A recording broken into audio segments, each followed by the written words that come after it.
journal club of this semester and of the year. So we resume with like one journal club every 2 weeks. So we have already planned a few, which you could have received by email or see on the website. So the talk of the Kevin Costello, which got cancelled 2 weeks ago, will be postponed to some other dates, which we need to find. And so today we are happy to hear Aron, who will speak on the off-shell string effective action. And in 2 weeks, we get Amir, who will speak on the second part of their work together. So please, Aron, you can go on. All right, thank you. So I want to talk today about an approach to off-shell string theory. And as was just said, this is work with Amir, who, since he's here, if I struggle with any questions, I guess he can jump in and save me. All right, so these are the 2 parts. The first part of our work concerns the derivation of the S matrix and equations of motion, while the second part, which was actually our original motivation for working on this, was trying to understand the Susskind-Egholm off-shell derivation of black hole entropy in string theory. But I'm going to only be talking about part 1, and then Amir, assuming there aren't so many questions about part 1 that he's still talking about part 1, will hopefully go on to describe part 2 during his talk. All right, so you're all familiar, well, some of you are probably familiar with the usual approach to on-shell string theory, where you have worldsheets propagating in a target spacetime.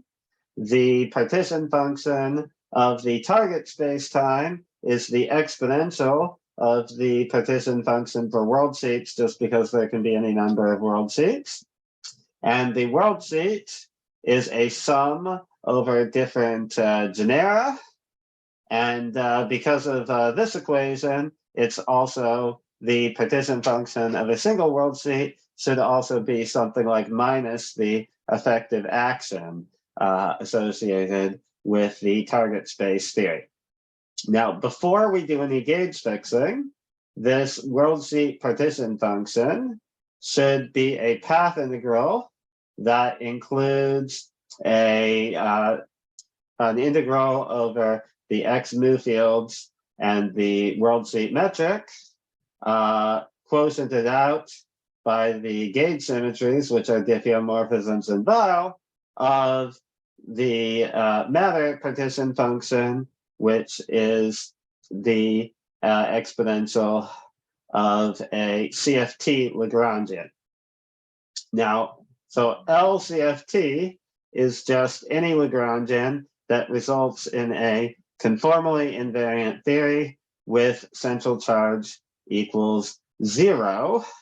That is, it needs to be conformally invariant after including the effect of all of these measure factors, which, for example, provide the -26 contribution in bosonic string theory that needs to be canceled by the 26 x's on this side.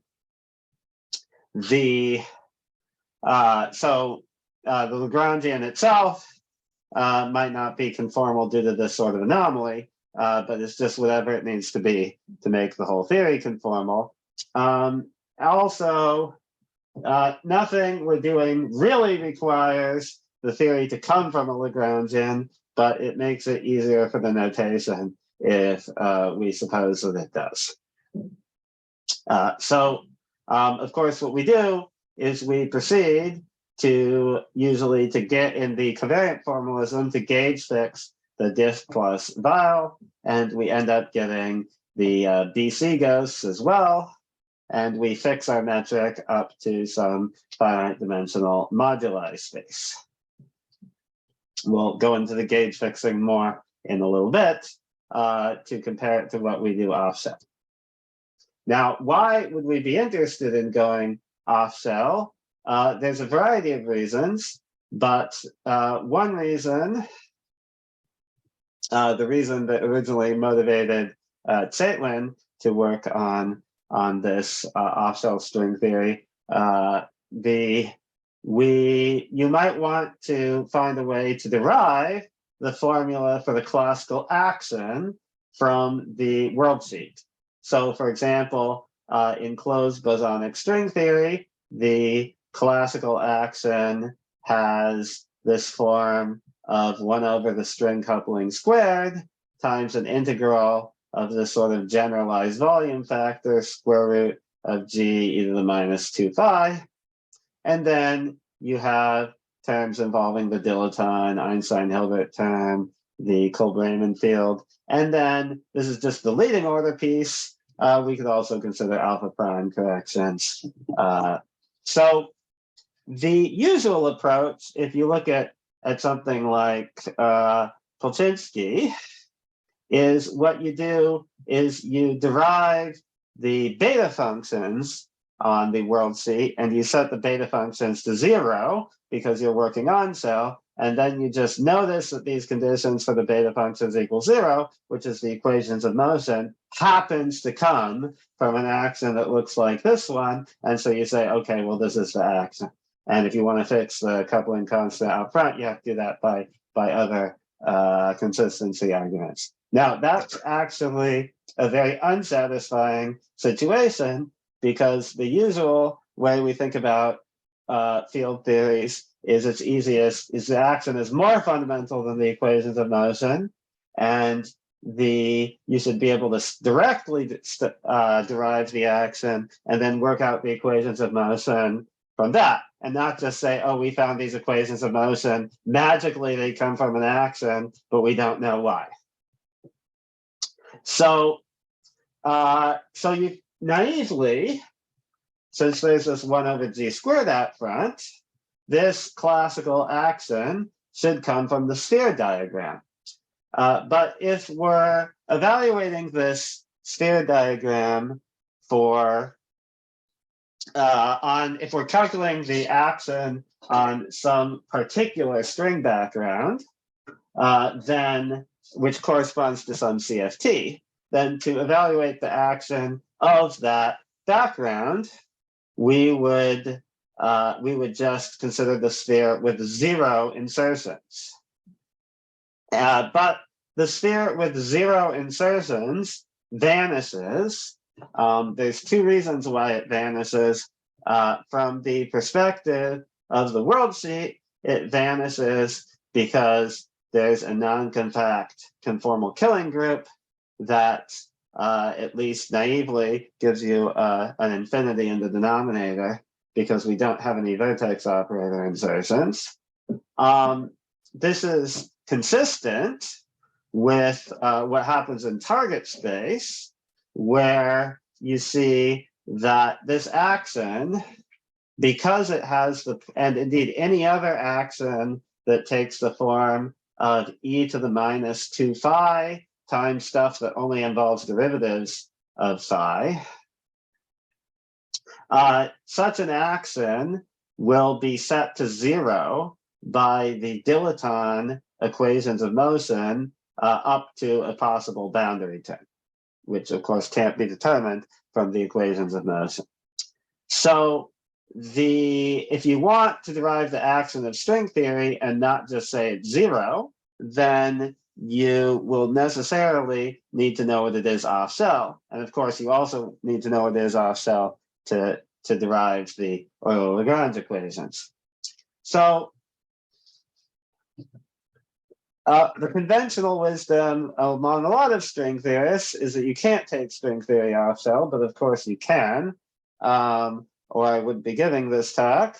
Now, one way to take strings off cell is string field theory, but this talk is actually going to follow a different approach, generalizing the work of Zeitlin, who in numerous papers wrote on this, and he called it the nonlinear sigma model approach, as well as some other people back when string theory was being invented in the 80s. But but the bulk of the work on this was due to Zeitlin. So that's what we're going to be following in this talk, but I hope to at least give some pointers about how these two approaches are related.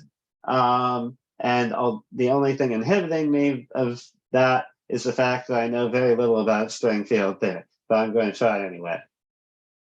So unlike string field theory, which is a sort of second quantized approach to string theory, Zeitlin's approach is still a first quantized approach.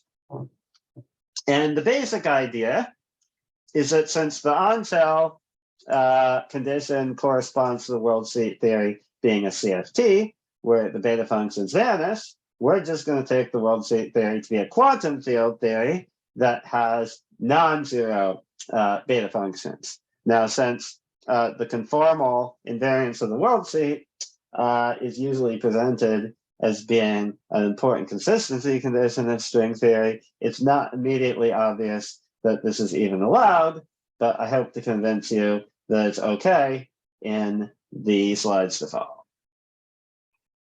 Okay, so one thing to determine is how we are going to do the gauge fixing. So recall that the on-cell, if you start with this partition function we had earlier, that involves the path integral over dx dg over diff times vile, what we can do is we can fix a particular conformal metric on the worldsheet and gauge fix to that metric.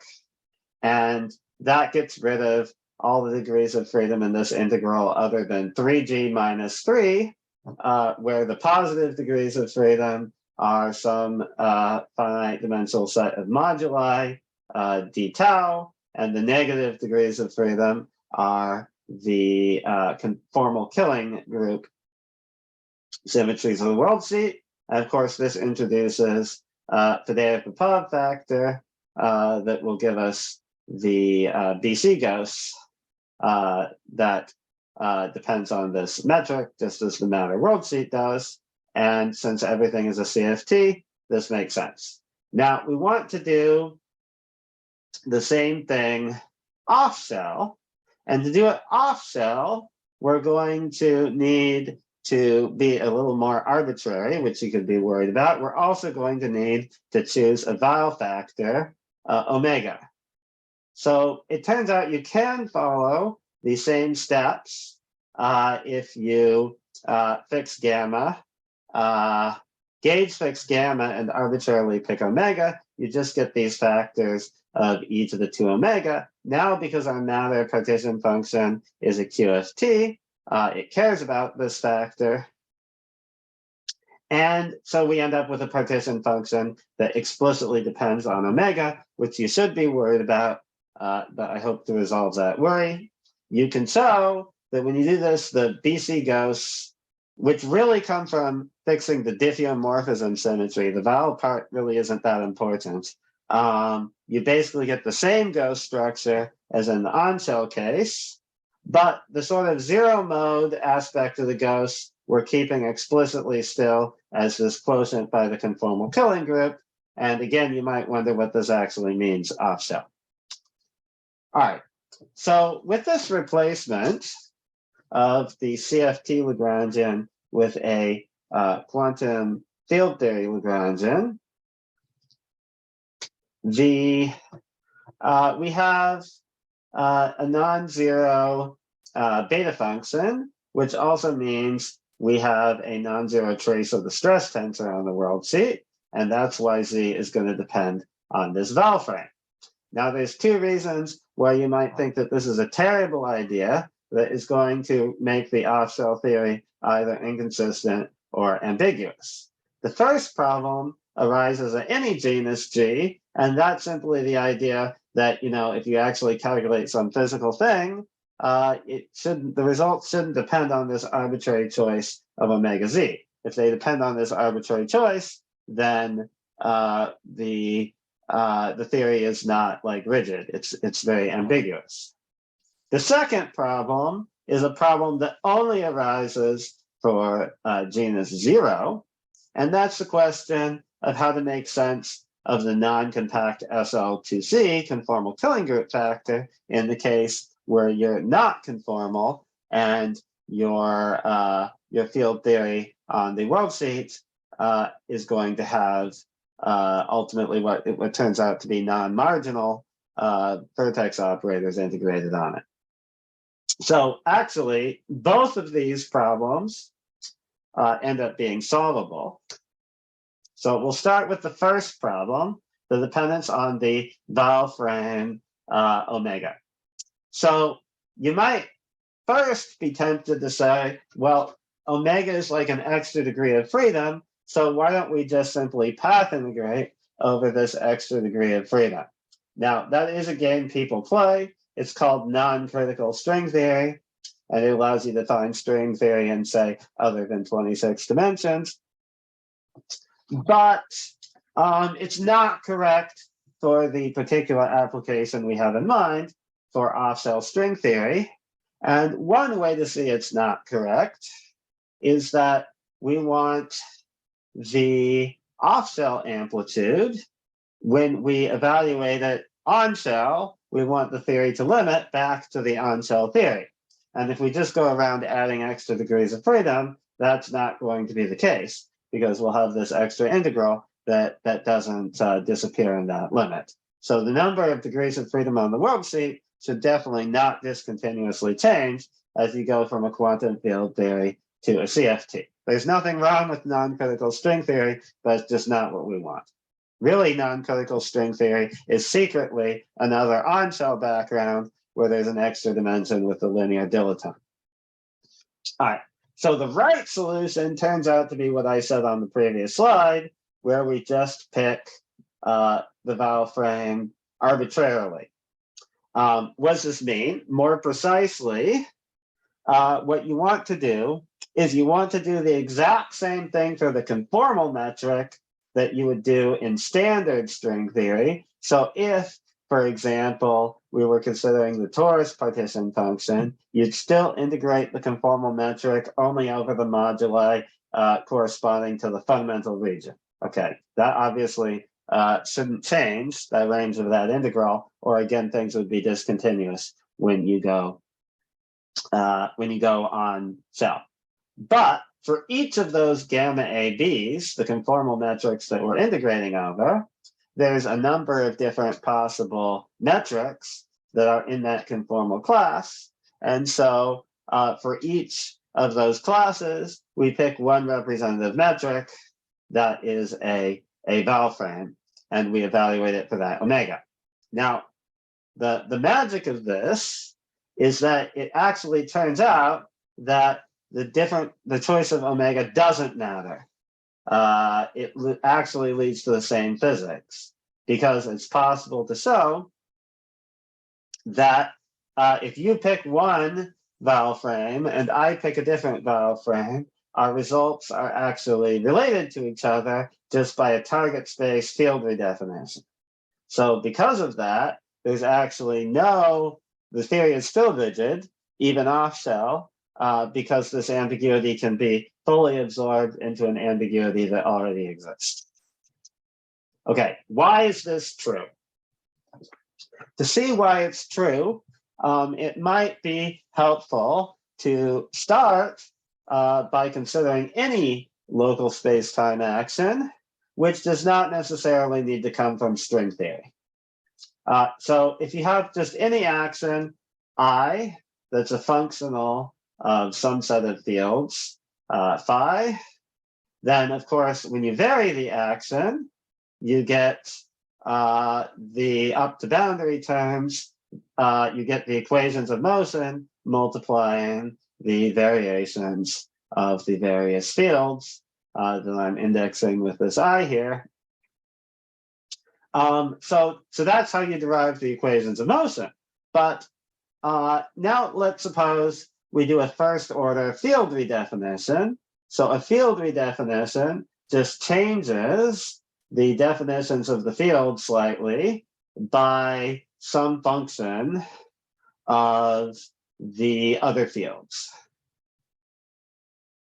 So if we plug that variation into this expression, we find that the change of action under the field redefinition is itself proportional to the equations of motion times this f.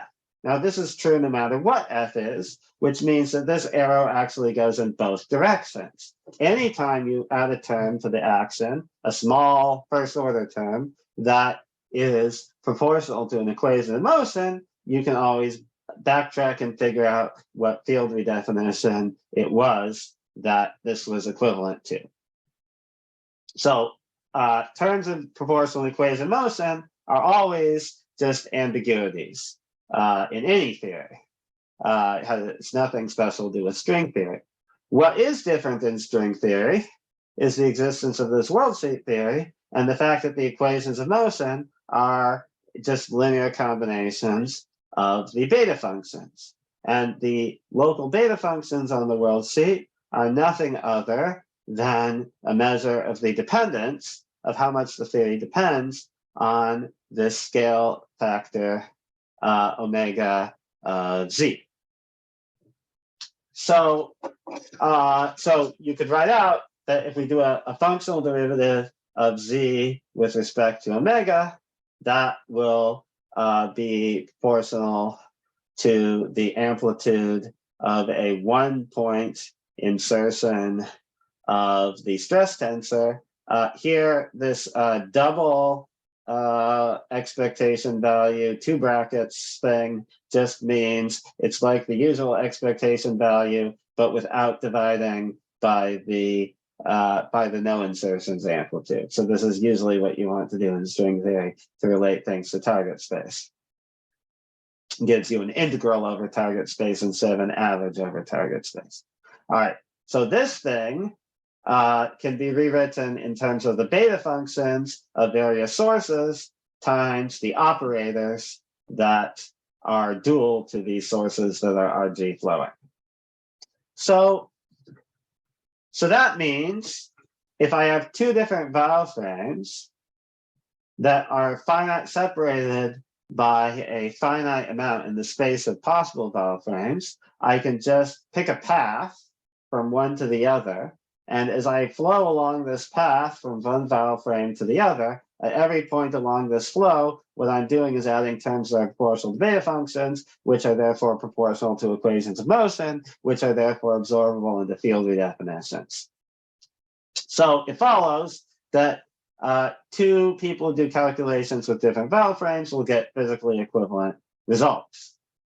Now, the only small catch here that makes integrating over a finite difference of vowel frames a bit different from just considering 2 nearby vowel frames is that if our vowel frames differ from each other by a large amount, it's conceivable that the field redefinition might be fairly non-local because the beta functions include terms that involve derivatives in target space of the various string fields. And so since we have these propagator terms, if you do a large RG flow, this could correspond to just strings propagating over long distances in target space.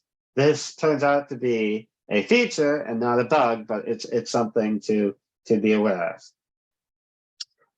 Now, on the worldsheet, this whole process we've been discussing of absorbing the beta functions into a redefinition of the target space fields, which are just the coupling constants. Of course, this is just what we normally call the normalization. So, it's already true that that this is a well-known thing from that aspect. But what this means is that while the consistency of string theory does depend critically on having a certain scale invariance on the worldsheet, it turns out the scale invariance you need is not really that the theory is conformally invariant. The type of scale invariance you have of the RG flow equations, where the RG flow equations are scale invariant, even though the solutions are not, turns out to be enough to make everything work. Okay, so now to be a little more precise about how to calculate these things, and to start talking about perturbation theory around some conformal background. Yeah, we might want to do conformal perturbation theory. So what we do there is we let our quantum field theory Lagrangian be the CFT Lagrangian plus some deformation that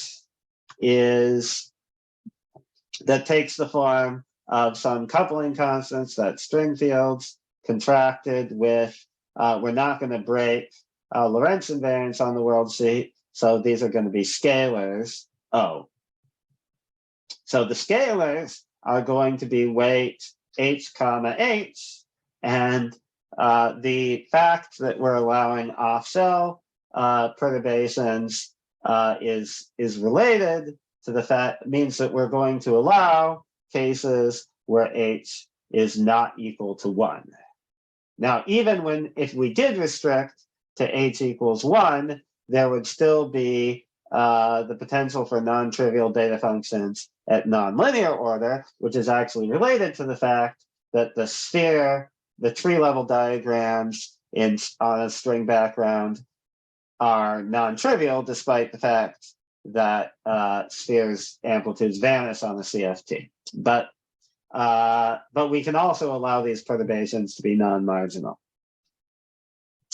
So we're also going to stuff in the UV cutoff here of our field theory. This is just a factor of epsilon to the 2 times the deviation from marginality. The only reason why we do this is because if this is not marginal, then this is a dimensionful term. And by sticking in this power of epsilon, we've arranged things so that epsilon is the only dimensionful parameter that appears in our theory. We don't have to do that, it's just a convention, but it makes things much simpler, because it's going to mean that when we differentiate with respect to log epsilon, that's going to be controlling all the beta functions in the theory. Now, perhaps I should say that one way in which our work is more general than Chetlin's is precisely that we're looking at general conformal perturbation theory, whereas he was focusing specifically on nonlinear sigma models. So we're not constrained to look at nonlinear sigma models here. We can pick basically any worldsheet CFT that could correspond to even like a non-geometric background of string theory. This A here is a Melnikov index, so it's just summing over the modes of the field theory, including the dependence on target space-time position. Otherwise, we'd have to write things as functionals of x and include some integral over target space here. All right. So now the vertex operators are the integrated form of the vertex operator is just going to be the integral of these O's over the two-dimensional worldsheet.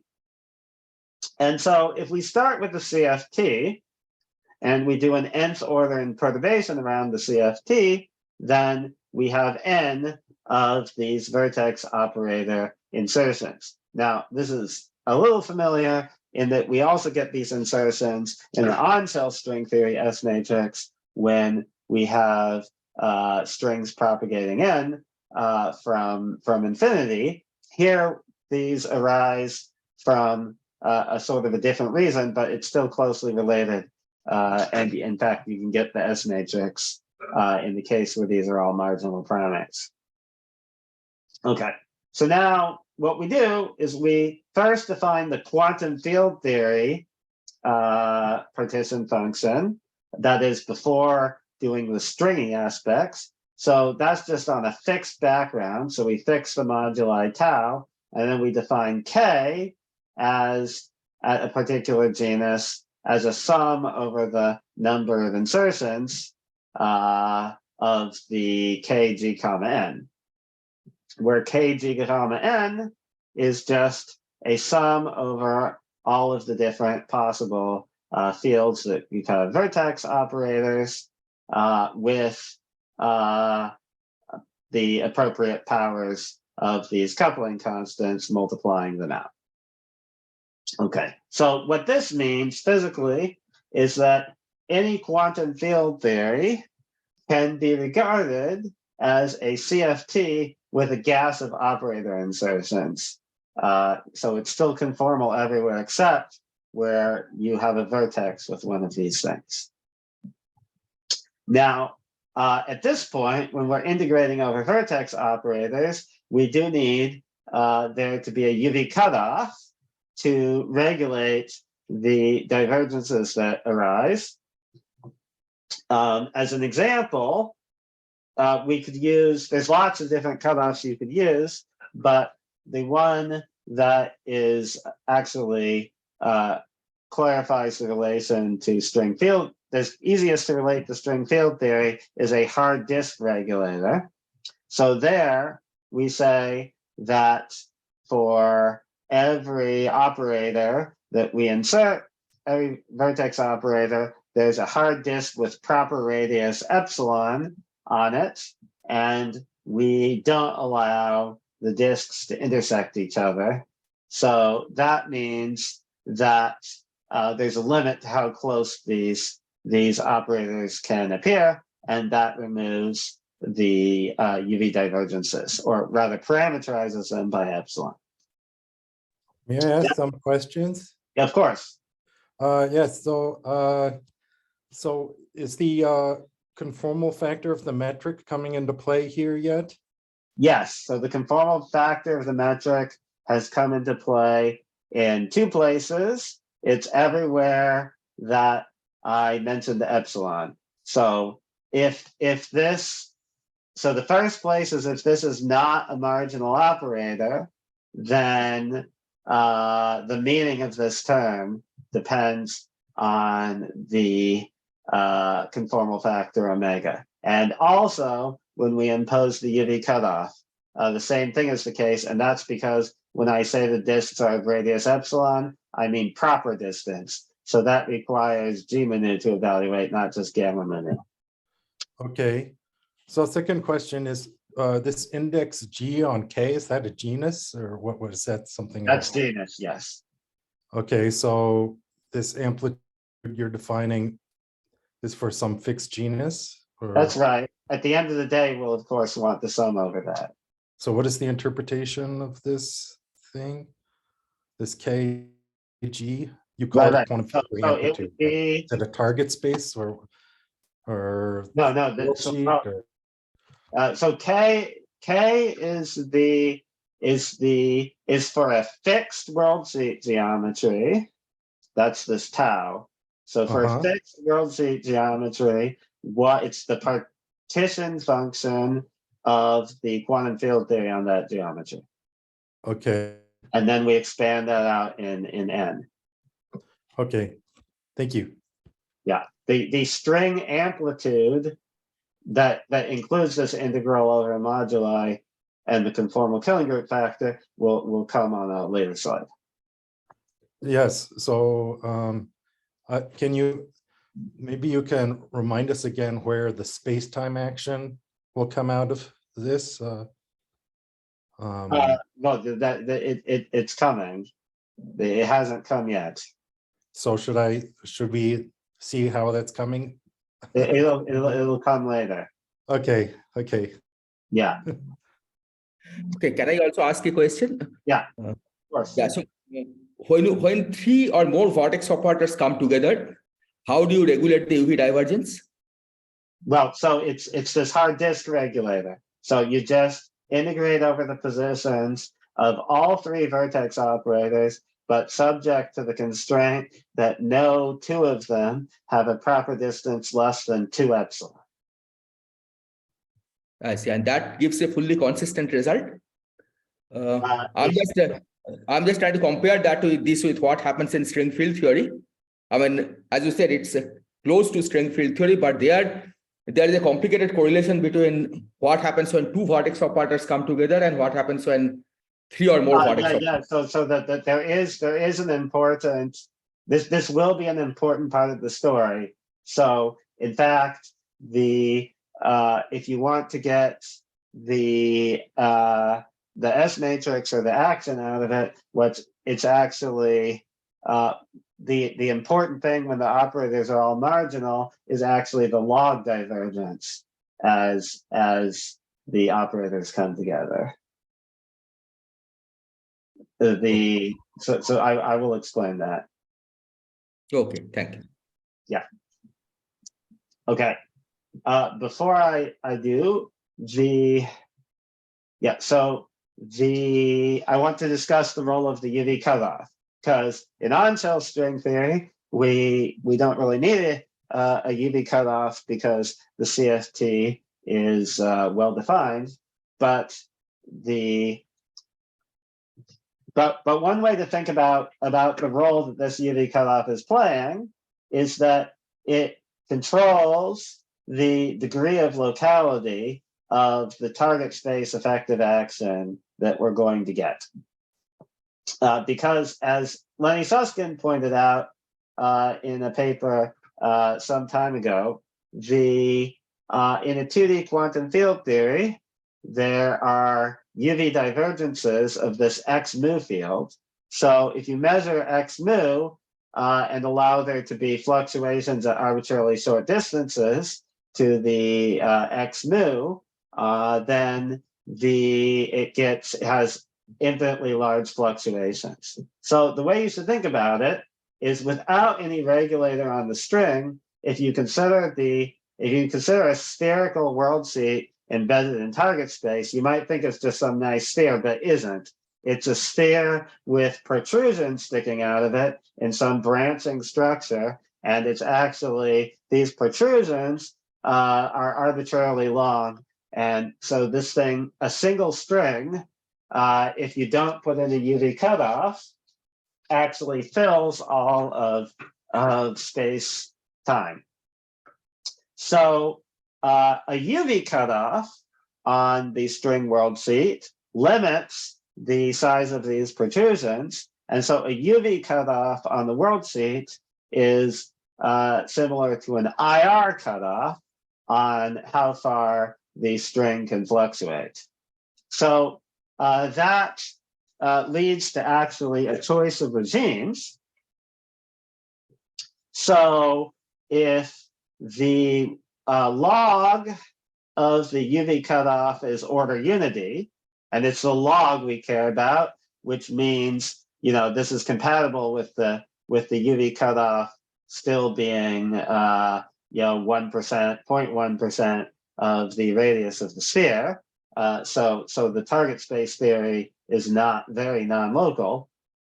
Sorry, the world sheet theory is not very non-local, and the target space theory in this regime is also fairly local. So if the log of the UV cutoff is order unity, then the resulting effective action is also going to be approximately local, unless you start looking at the non-localities are going to be at the string length scale. So in this regime, you can derive a local action, and you can get the Einstein-Hilbert term and so on. But if you take the UV cutoff to be small, as it gets smaller, the theory, you get more of these protrusions, the length scale of non-locality is going to increase. And in the limit that you want to take the UV cutoff all the way to 0, this is actually what you want to do to get the S matrix regime, where strings propagate over arbitrarily long distances. So if you're wondering how you can take the sphere partition functions and we can claim both that you get a local action and you can get the tree level S matrix, which is of course highly non-local, out of the same sphere partition function, this is how. It's by dialing the value of this UV cutoff. All right, so now how do we get the string amplitude? So the string amplitude for genus 1 or higher is relatively straightforward because you just have to take the quantum field theory partition function, you integrate it over the moduli, and then you have to divide by the volume of the conformal killing group. But conveniently, you can always choose the vowel frame. So this is just the volume of a killing group so that things are compatible. And then you just get an answer. But for genus 0, we have the second problem I mentioned, that naively what we should do, so there's no integral over the moduli space because we can fix the metric of the world sheet to just be a sphere, and that's all there is. But the sphere has conformal killing group symmetries, and that is non-compact. Its volume is infinity. So it looks like you've got an infinity in the denominator, and in order to get a non-zero answer, we need to find some sort of corresponding infinity in the numerator to cancel it out. Now, of course, as is well known, if you're doing on-shell string theory, then where you have marginal insertions, then the usual approach is to first require that there be at least 3 of them, and then we can use the conformal killing group symmetry to fix 3 out of the n vertex operator insertions. If you do this, then that gauge fixes this conformal killing group, and you end up getting finite answers. It's the tree level S matrix. Now, unfortunately, this procedure does not work for this off-shell QFT method we're describing. For example, when the operators are non-marginal, you would end up getting results that are not permutation invariant if you have 4 or more insertions, because the answer would depend on which 3 you chose to hold fixed. Actually, even on shell, this turns out to be not the right thing to do unless your external momenta in the S matrix are generic. If the momenta are tuned so that you're sitting on one of the internal poles of the S matrix and you care about the delta function type contribution from that pole, then you have to work harder even in standard string theory and do things like the Deligne-Mumford compactification. Can I ask a question? Yes. Can't you just symmetrize over the punctures that you fix? Well, you certainly could if you just wanted a permutation invariant answer, but I think it would still be wrong. Let me think if I can explain why.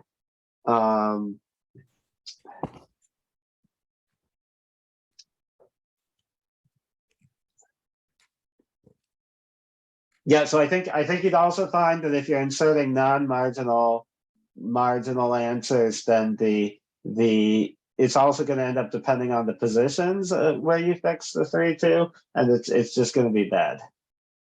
Like, I guess I can't promise you that there's no way to make it work, but I certainly don't know how to do it. Is there a similar problem at genus 1? And genus 1, the conformal killing group has finite volume, so there isn't. Oh, I see. Of course, in on-shell string theory, we therefore don't usually need to fix point. I mean, you could, just that, but it's not really important. Yes. Okay, thank you. Yeah. Okay, so this is what Zeitlin says to do. So it's important to recognize from the very beginning that he's not going to fix 3 of the points. He's going to integrate over the positions of all endpoints. So he's going to deal with the conformal killing group factor in a completely different way. So because he's integrating over all endpoints, what matters is not the usual moduli space, but what in our paper we call the pre-moduli space, because it's previous to quotienting out SL2C. So this has n complex dimensions, whereas the usual moduli space where you quotient out by SL2C has n minus 3 dimensions. So even on the sphere, there's going to be non-trivial integrals. Although actually, since higher genus was mentioned, it's worth pointing out maybe that Zetlin was originally inspired about treating the sphere based on what you have to do in higher genus to deal with UV divergences in higher genus when points come together, n or n minus 1 points come together. And so in Zetlin's formalism, something similar happens on the sphere. Now what Zetlin says to do is the following magical formula that our paper was, part 1 of our paper was written to justify this formula in various ways. So what he says to do is just take this amplitude, this purely quantum field theory amplitude on the sphere and differentiate it by the log of the UV cutoff. And then he says that's your sphere answer. So at leading order, this is something like looking for a log divergence in coming from the various vertex operators coming together and finding the coefficient of that log divergence. One thing to note about this is that this actually allows us, unlike the fixing 3 points description, to discuss the action at n less than 3 points. And in particular, we are very interested in the n equals 2 case, because that's the quadratic part of the action. And so one would like to be able to derive that from the worldsheet. In the case of a non-compact target space, it's even possible to have a non-zero contribution coming from the n equals 1 case, which is actually what happens in the black hole entropy calculations.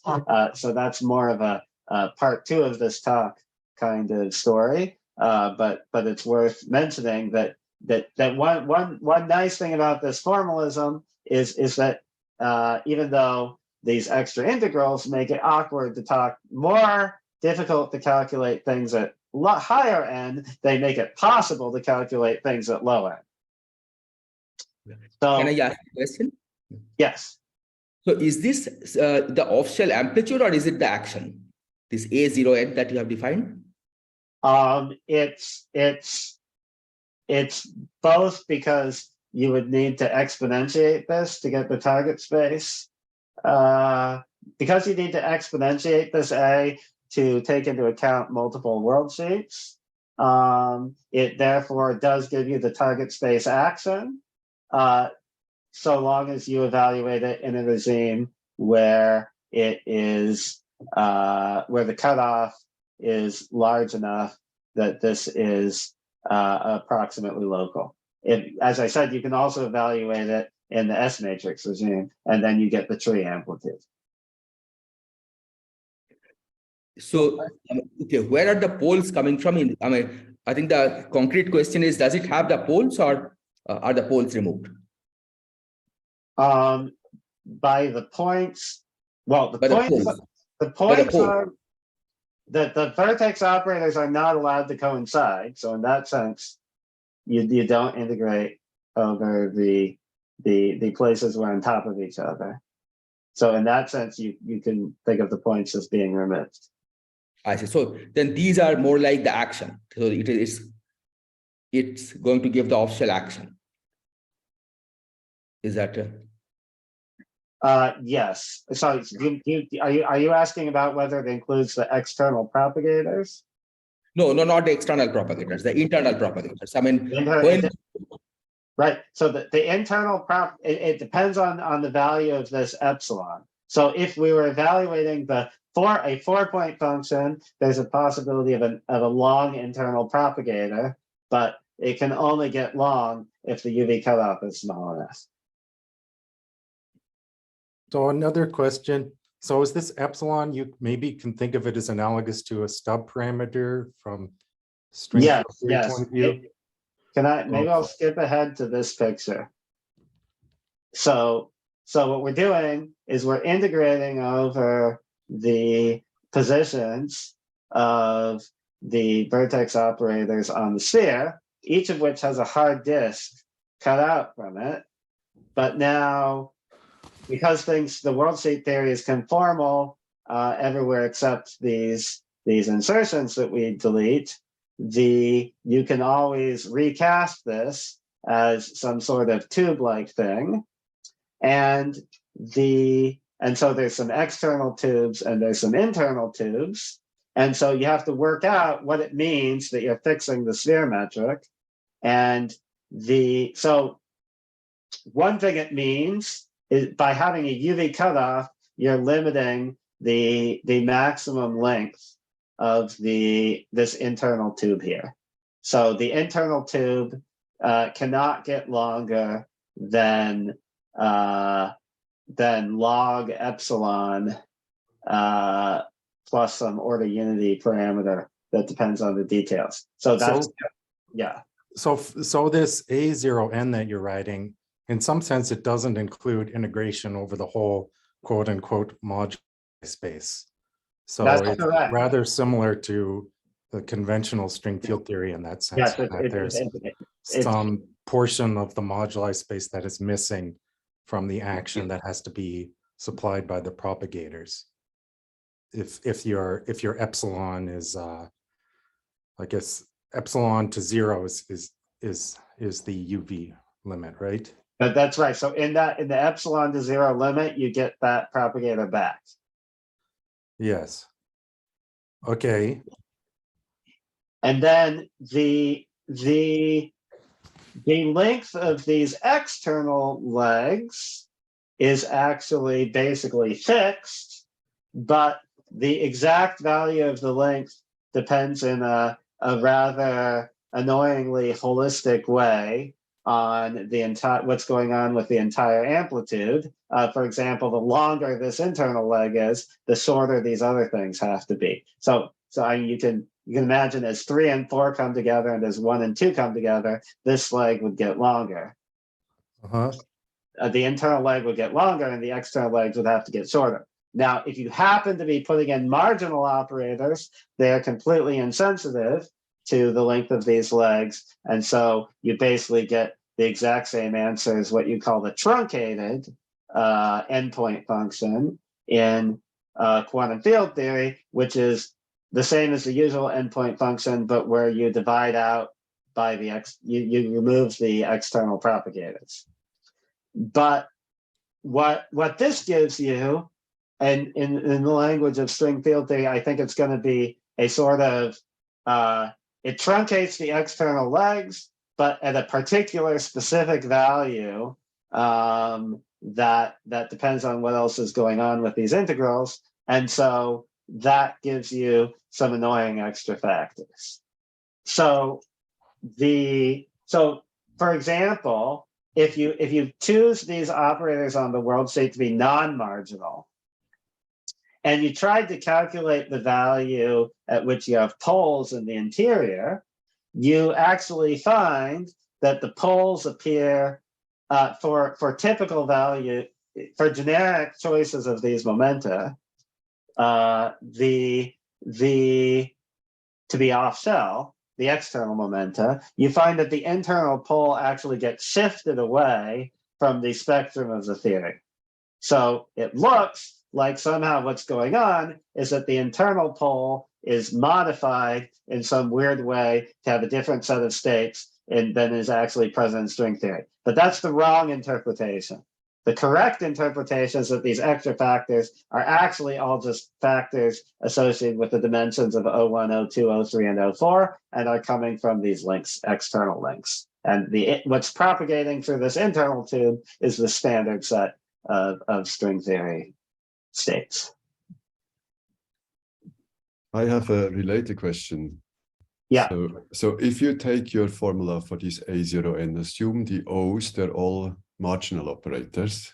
Yes. So then probably you should be able to remove the cutoff and you will just get the 3-level amplitude. You can, but it has to be, well, okay. You can remove, so first of all, you have to do it after applying this formula. Right. Yeah. So you would do this and then remove, and then you probably get the 3-level. So that will give you the right answer unless you're sitting at a pole. Exactly. Mm-hmm. If you're sitting at an internal pole, this actually shows up as higher powers of log epsilon in K. So if you have something like log epsilon squared, then differentiating it once, it leaves some epsilon dependence in A, and that is actually related to like the delta function contribution you get right at the pole.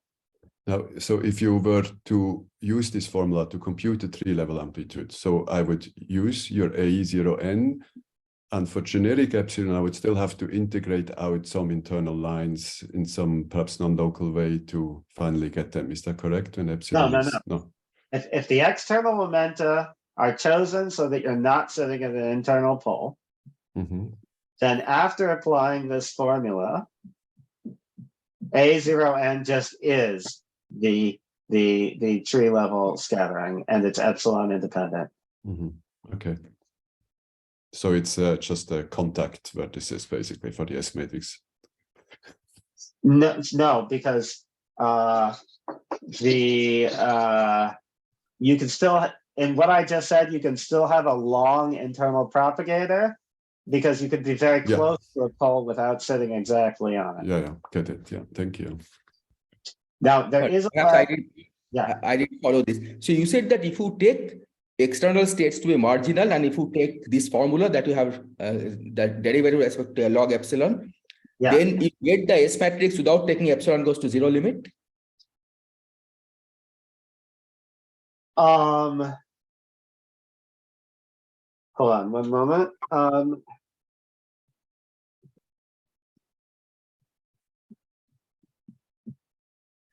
No, I think it's still important to take the epsilon goes to 0 limits.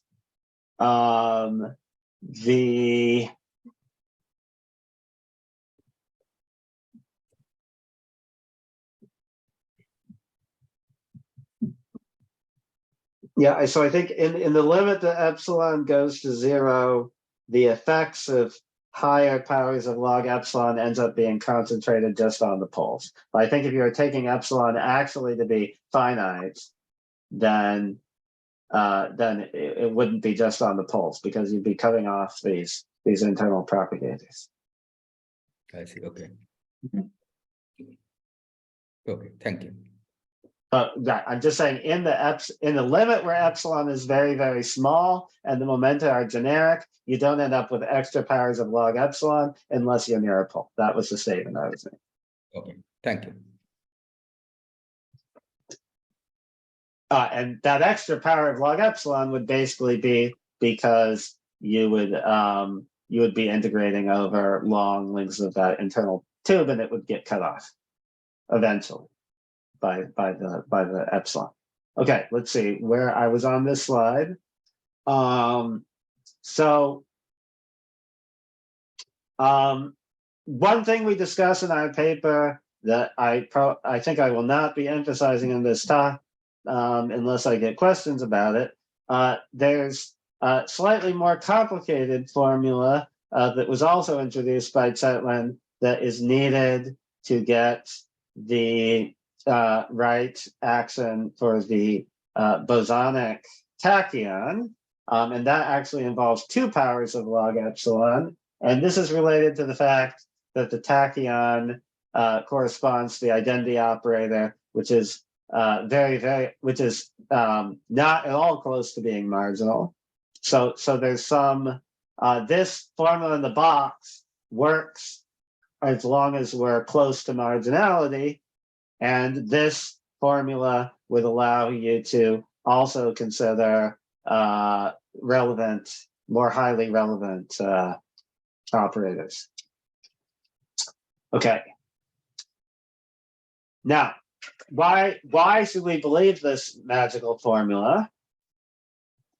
So I don't have time to give every justification we give in the paper, but to summarize, we showed that this box prescription that we call T1, because it involves one stress tensor and because it's Zetlin's first proposed prescription. So we showed two things about it. The first thing we show is that it gives the correct equations of motion of string theory to all orders in both n, which is somewhat related to string coupling, and alpha prime. So with the alpha prime, that means we're working perturbatively around marginal couplings. Actually, we can make a somewhat more precise statement, which is that at the nth order of perturbation theory, this prescription, the box, ends up working so long as the deviation from marginality is limited by 1 over n.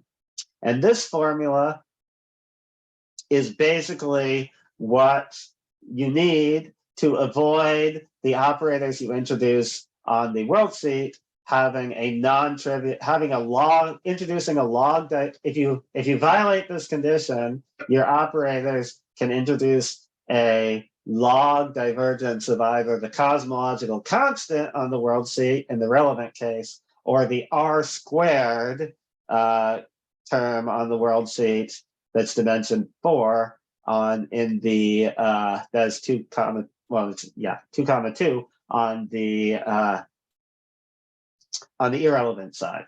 So this T2 prescription allows you to correctly deal with the cosmological constant divergence, to correctly deal with things involving R squared or higher terms on the worldsheet. Actually requires more sophisticated prescriptions than anything we'll describe in this talk, and is something we're actively researching.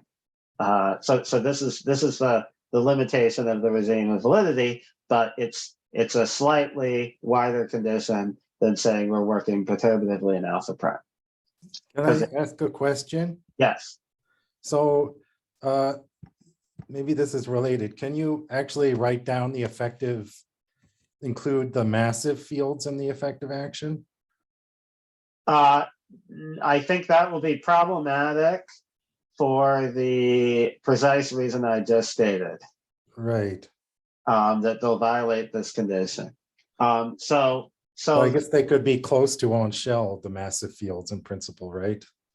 Oh, well, yeah. So it's actually, I should clarify this. If what you want to do is 2, if you want to get an S matrix that includes the massive fields, then I think you're okay in Lorentzian signature. But because then everything is on shell, and so you're really just dealing with 1, 1. But Right. and you have to think a little bit harder to see why these things don't get introduced at poles, but internal poles, but it turns out to be okay. But if you want to do this first project and write down something like a local action that involves the massive fields, then that's much harder, and we don't know how to do it. And there's a paper by Zetlin with an argument I don't understand that he thinks it's impossible. I guess I'm a little more. I'm not sure whether it's possible or impossible, but it could be.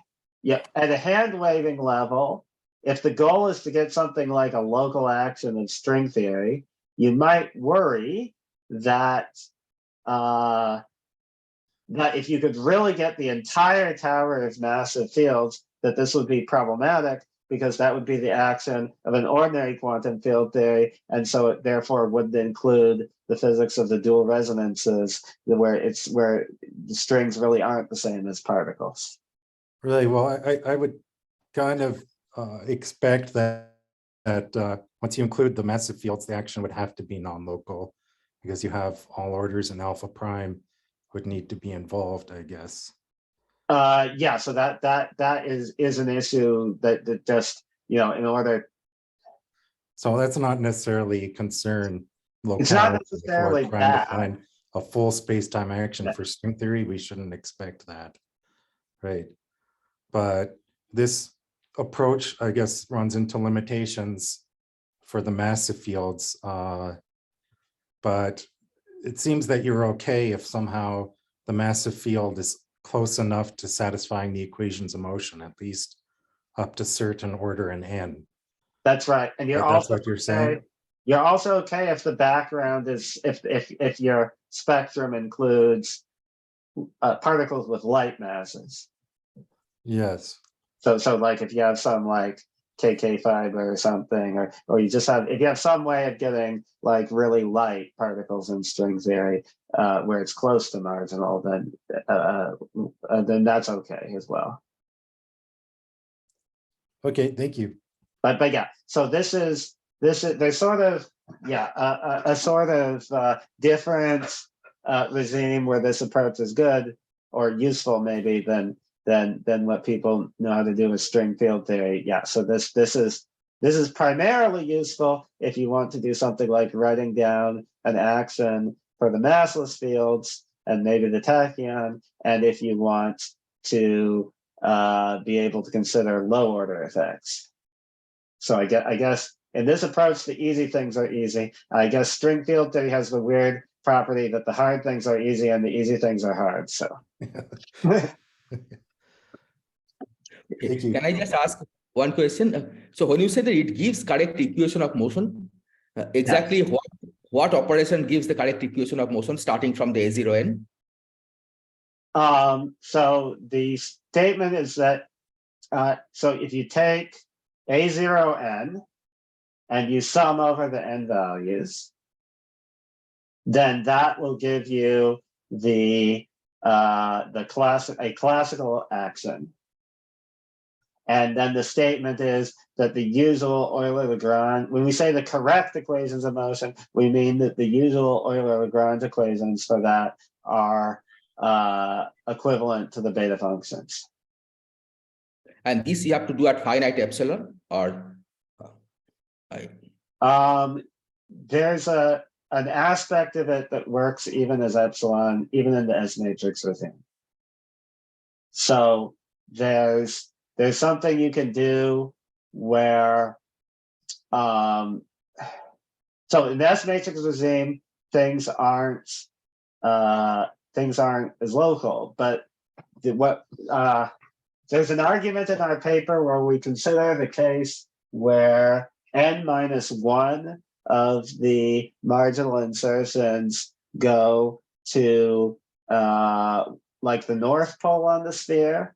And we consider an SL2C transformation that brings n-1 of the points to the north pole of the sphere and the other point to the south pole. So you have a long tube, and that gives you a log divergence. And so you differentiate with respect to log epsilon, and you actually end up with an equation that tells you basically that even in the S matrix regime, you can write down that you get the right marginal equations of motion.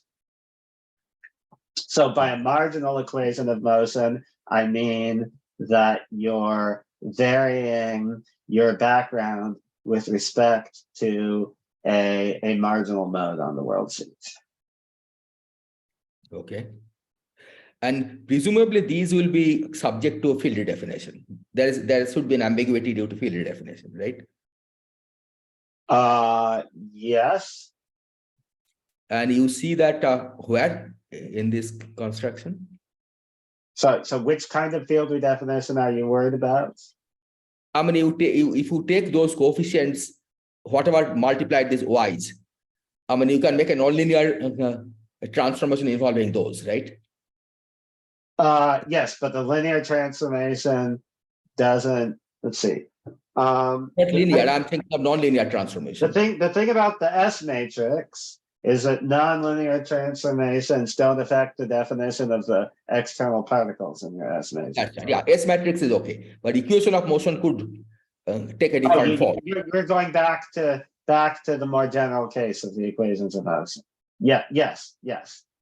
So there's a field, there are field the statement that the beta functions are equivalent to the equations of motion is true in every field redefinition frame. That's a coordinate independent statement. It might be easier to evaluate it in one frame, but yeah. Okay, but the form in which you get the equation of motion, you get it in a particular form, or you see this and the freedom of field redefinition? I mean, we have an abstract argument that works in every field redefinition frame. I see. Okay, thank you. Chetland tended to just work it out explicitly for the nonlinear sigma model. I think he also had a general argument that was related to C functions. Okay. Yeah, and the basic way we make this argument to show point one is, first of all, we explicitly work things out up to n equals 2, and this includes, you have to treat specially the case of the non-minimal coupling. So there's more than just primaries on the worldsheet, and then we show that working order by order in perturbation theory, the only way that higher order and n things can mess you up is when they appear at marginality, and it ends up reducing to the same thing you need to do this show too. Okay, so the second thing you can do, as we've been discussing, is you can test whether this prescription recovers the usual on-cell S matrix in the case where you choose all your operators to be 1,1 primaries. And then we claim that this works for arbitrary numbers of insertions. Of course, in some ways, this is a very limited test of the full power of the formalism, because the whole point of a non-cell form prescription is to allow you to find things like endpoint correlators where you insert off-cell momenta for the external legs. But equally obviously, nobody is going to trust a formula for the off-cell answer if it doesn't recover the usual on-cell result. So that's why we focused on showing that that is the case in this paper. Okay, so there's several arguments valid in different regimes that you get the right S matrix, but the most general and the slickest argument that works is the following. Now, I should state that when we apply this formula, one of the things we're going to do is that when we see power law divergences, we're going to throw them out. This is a common practice when doing RG, and the reason it's justified is that when the power law divergences appear, inevitably there's a counterterm that you can add, a local counterterm that you can add that you could absorb the power law divergences into, and furthermore, the addition of this counterterm can be done in a way that doesn't involve picking an arbitrary scale. So that's what we're going to do. So recall that we've defined our pre-moduli space based on integrating over all the positions of vertex operators. And we're going to define the regulated pre-moduli space as this with the additional condition that all pairs of z's have to be at least 2 epsilon proper distance apart. But you can, in the case where all the insertions are marginal, it's convenient to consider also you can also define a regulated moduli space. So we want something that's morally the quotienting out of this regulated moduli space by SL2C. Now, you might at first think that this is something that doesn't make sense because the UV cutoff epsilon is not SL2C invariant. So by applying an SL2C transformation, I could start with a situation where all the vertex operators are far away from each other, but if I boost them enough, they'll start to get close to each other, and this condition won't be satisfied. But it turns out you can still make sense of this quotienting if you do it in the following way. We're going to consider the gauge orbits of SL2C in the pre-moduli space, and we're going to accept as valid members of the regulated moduli space only those gauge orbits in which we can satisfy the regulator condition for at least one SL2C frame. So another way of saying this is that we can sort of treat SL2C if any two configurations of vertex operators are related by an SL2C transformation, then we regard them as equivalent, and we simply impose this equivalence relation only among the points that are in our regulated pre-moduli space. And this can be done notwithstanding the fact that the regulator is not SL2C invariant. When you do this, then for n greater than or equal to 3, as is required for to get a non-trivial S matrix, the size of such a gauge orbit ends up being finite in size. But one thing the size is not independent of the choices you're making.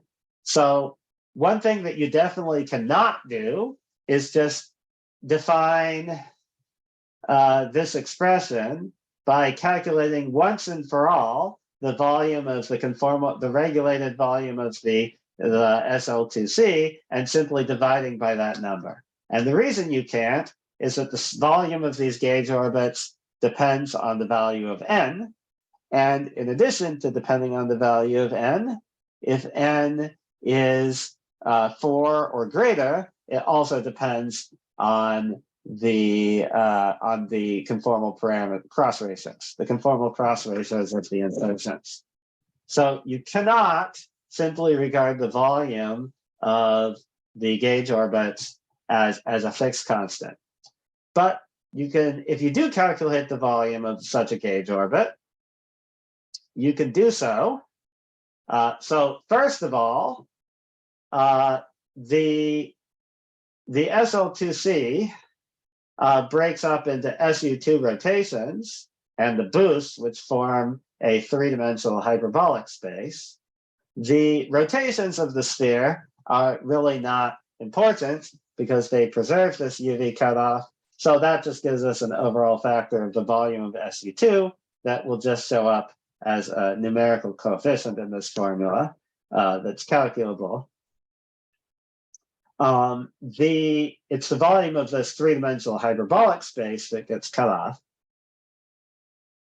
And what you can do is you can pick a point, P, in this gauge orbit that's far away from any of the boundaries, and you can shoot out rays in hyperbolic space in all directions until you reach the boundary of this region that's cut off.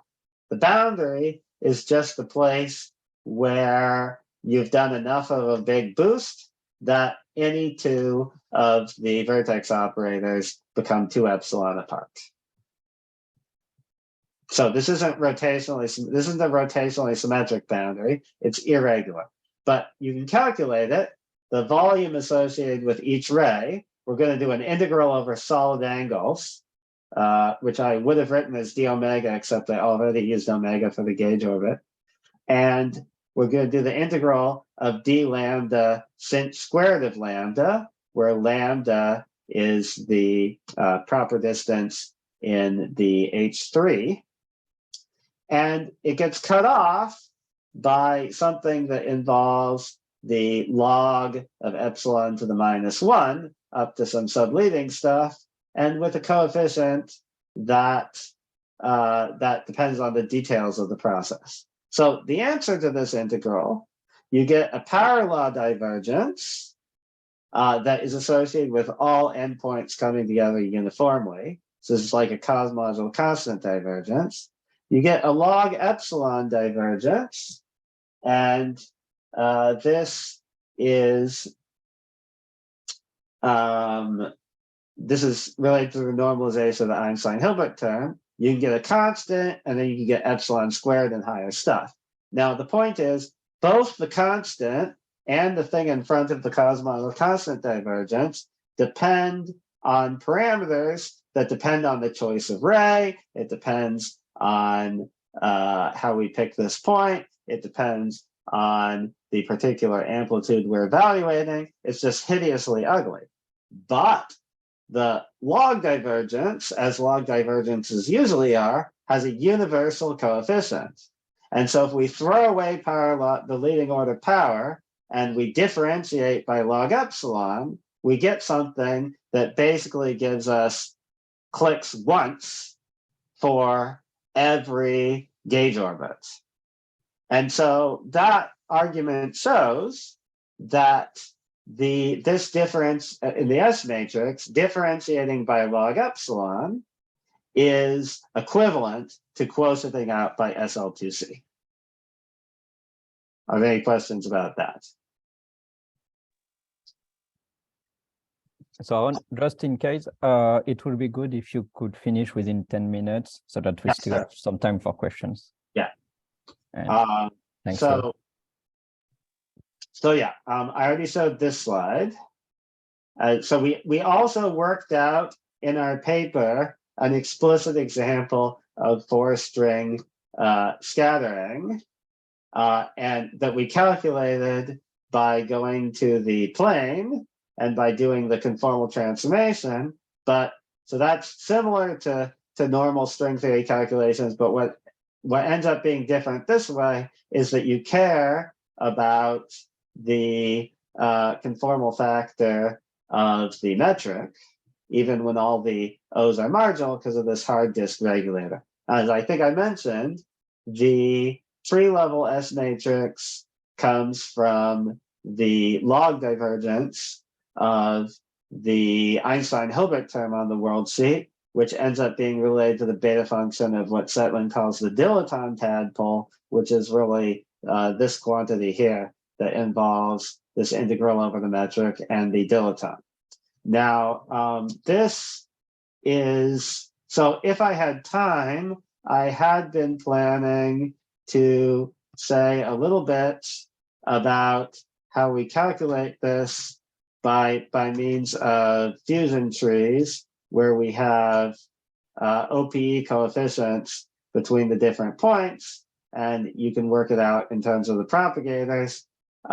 So these are the vertices we're integrating over. You have an internal momentum.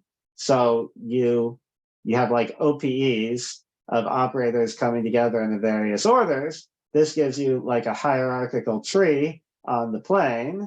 And it almost looks like the Feynman diagrams you're looking to reconstruct, like an ST and U channel.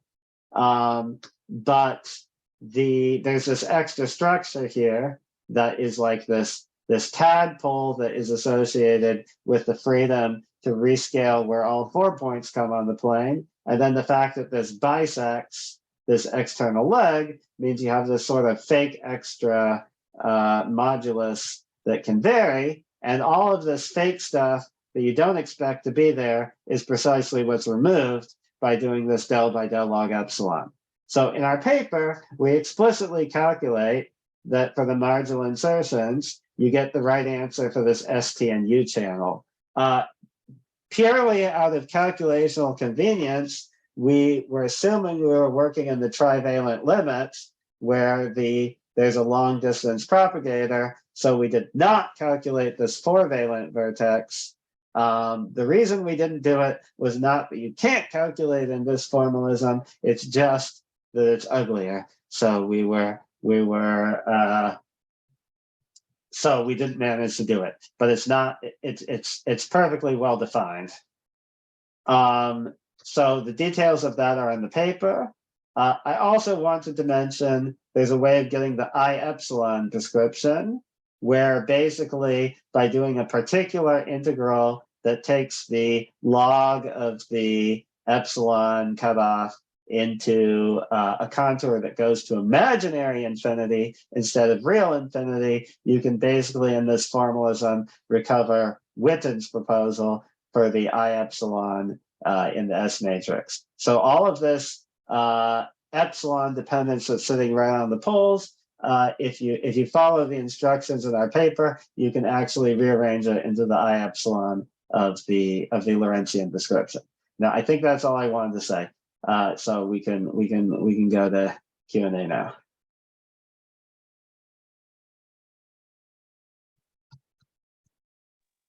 Thanks a lot for the very interesting talk.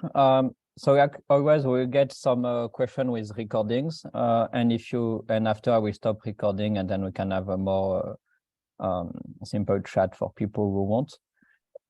So do we have any question for Aron? Yeah, I have a thing.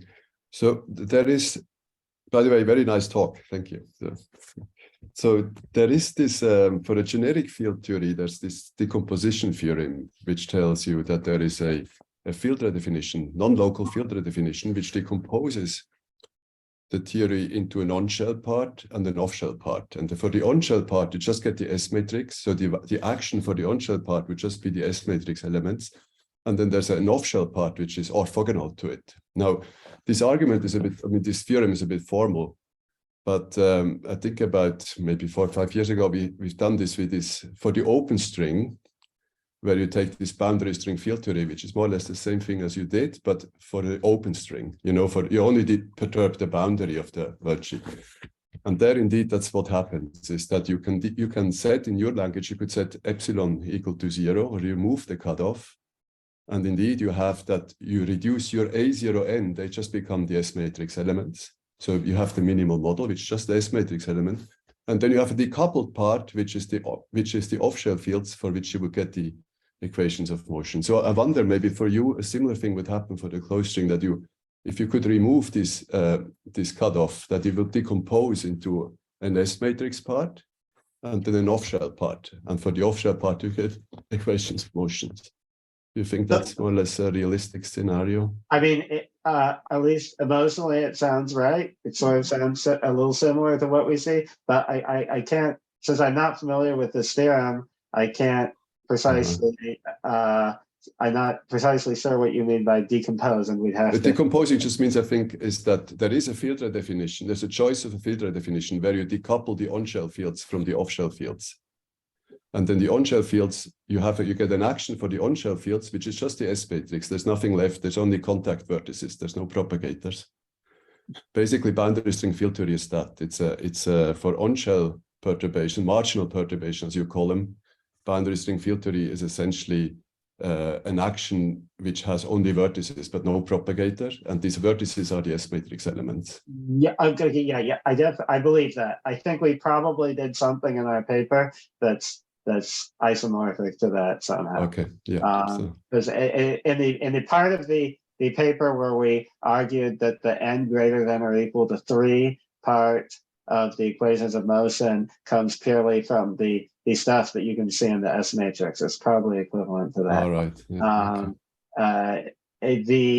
Yeah, so I mean, one way to say this is that one reason why off-shell string theory makes sense is because the off-shell part of the theory doesn't contain as much structure as you might have thought it would. There's some way in which going off-shell is yeah, because of these field redefinitions, there's just not as much information there. But you can make sense of it enough to get the things you want out of it. Mm-hmm. maybe I'll also note, although our paper focuses on closed strings, there is an analog of this for open strings as well. So you can generalize this gauge orbit story we were talking about, and to open strings, and the main difference is that you have two-dimensional hyperbolic space, and you have an SL2R, and you end up getting a very similar argument, except that it's the coefficient of the order unity part that's now universal, and so you don't have to differentiate by log epsilon. Mhm. Unless you're thinking about the tachyon, in which case there's also a formula analogous to this T2. Thank you. So I have a question kind of related to Ivo's question. So have you thought about what is the relation between this sigma model approach and the background independent approach? To me, they sound very similar, and I don't really understand how they're different, or if you have any thoughts about that. Yeah. By the background independent approach, you mean? Yeah, so like this, what is called string field theory, though I guess the boundary string field theory, the background independent string field theory concept was never somehow successful for the closed string, but it was successful for the open string. Whereas the sigma model approach that you're using also works for the closed string. Yeah. But they also look very similar to me, so I just never understood how one should think about the relation between these ideas. Right. So unfortunately, maybe you're not familiar with this. Two ideas are similar, only one of which I'm familiar with. But maybe Amber, do you know? I'm not 100% sure also what exactly the relation is. But if you're talking about the boundary string field theory by, I think you're talking about the one by Edward Witten, like back in the 90s, right? That's the one you have in mind. So there actually, I think there is some relationship, and what Aron was referring to earlier, that in the gauge orbit section, we actually derived the boundary string field theory action, which looks like 1 plus the beta function, and then times the partition function, right? This is the morally the BSFT action, right? And so from the gauge orbit section, actually, we do have, in a sense, the BSFT action for open strings in our paper. So your question is very legitimate, is that there is definitely some relationship between this background independent BSFT in that sense, but I cannot 100% nail down the connections, but I think there is. I believe there is, because we actually have this action for open BSFT open string action in the paper indication. Right, but somehow the closed string version of this background independent string field theory was never formulated. And okay, I'm not an expert on either of these ideas, the sigma model approach or the background independent, but they sound, to me, at a distance, they sound the same. Also, Ivo was talking about this, and he's also somebody who's thought more about this background independent string field theory, and maybe one to, yeah. So I was just wondering if you knew of the connection or difference between these approaches. It's an interesting question. I mean, it would be nice to sort of investigate further, but I believe it's a legitimate question, because, like I said, I mean, we have the action in the paper in this gauge orbit section, and I noticed that, but I haven't really given it much thought. But definitely, there's something there. But one thing our formalism is not is background independent. So it still presupposes that you're picking a background which might be off shell and then calculating the amplitude there. So. Yeah, but that's also pretty much the same in the background independent string field theory, as far as I understand. So the background independent approach, you're basically thinking of the idea is the same, that the configuration space of string theory is basically the space of two-dimensional quantum field theories, and the on-shell backgrounds are the ones that are conformal. And yes, and somehow has to formulate an action principle on that configuration space. And it seems that's exactly what you're doing. But okay, anyway, Yeah. it's just a question whether you. I mean, as you stated it, that is indeed what we're doing. Yeah. Yes. So you're talking about local background independence or global? Local, right? I mean, global, of course, not, because we have to still deform out a CFD. In general, we have to pick a background and deform around. Yeah, I don't Because know how much. I think there's a slight difference between local and global. Of course, we have to pick a background like a CFD to deform.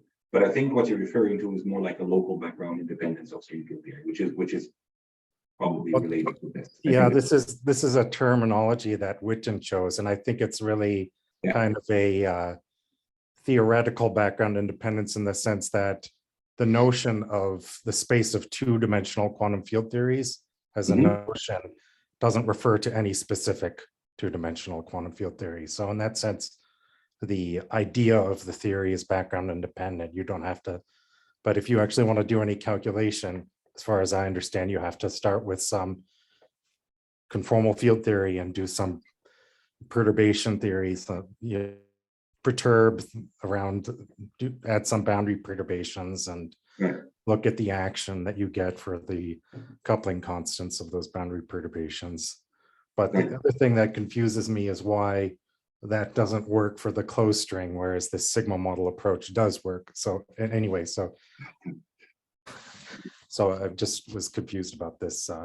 And I don't know if Ivo has something to add to this question, but I think one thing you have in this background independent open string field theory is that there is some structure that is there irrespective of any background, which, for instance, the symplectic form you can define in any background, but which is you cannot do in, I don't think, in the closed string case. So also the vertex operator algebra is more or less fixed, but it's true that, so the concept of background independence is background independent in open string field theory, but when you actually want to do a calculation, of course, you have to choose a background.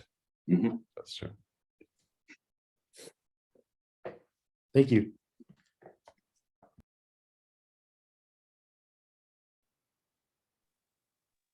So do we have more questions?